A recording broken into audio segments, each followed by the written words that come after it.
চট্টগ্রামের রাস্তা মানে শুধুই যাতায়াত নয়, এ যেন এক একটা স্বাদের গল্প।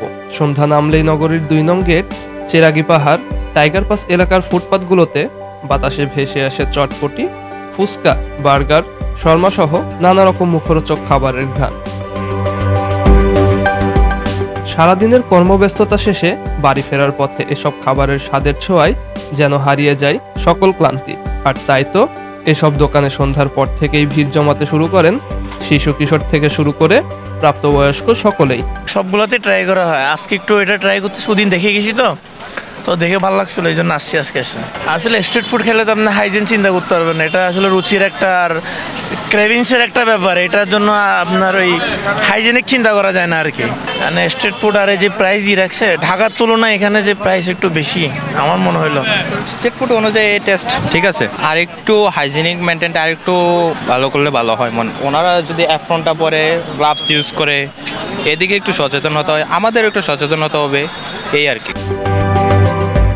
তবে এ তৃপ্তির মাঝেও রয়ে যায় শঙ্কা। খোলা খাবার, রাস্তার ধুলোবালি আর বিশুদ্ধ পানির অভাবে দেখা দিচ্ছে স্বাস্থ্য ঝুঁকিও।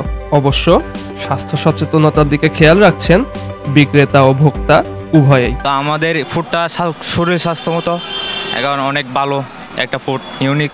এটা মানুষ জাস্ট টেস্ট করে বুঝে আর কি। মনে করে আমাদেরগুলা স্বাস্থ্যমতো খাবার জিনিসটা আমাদের কাছে খাচ্ছে। যেমন ধরেন আমি একজন মানুষ, অপরজন খাচ্ছে, উনিও মানুষ।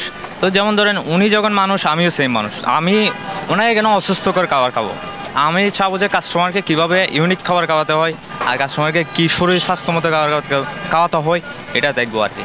আমার আছে চিকেন মোমোস আছে, তারপর চিকেন মিটবল আছে, চসেস আছে আর বেলপুরি। সেগুলো তো আমি নিজে বাসায় বানাই। আর চিকেন বটল এগুলো হচ্ছে আমি কোম্পানি, এগুলো কিনে আনি। আর বেলপুরি, মোমোস এগুলো আমি নিজে বাসায় তৈরি করি।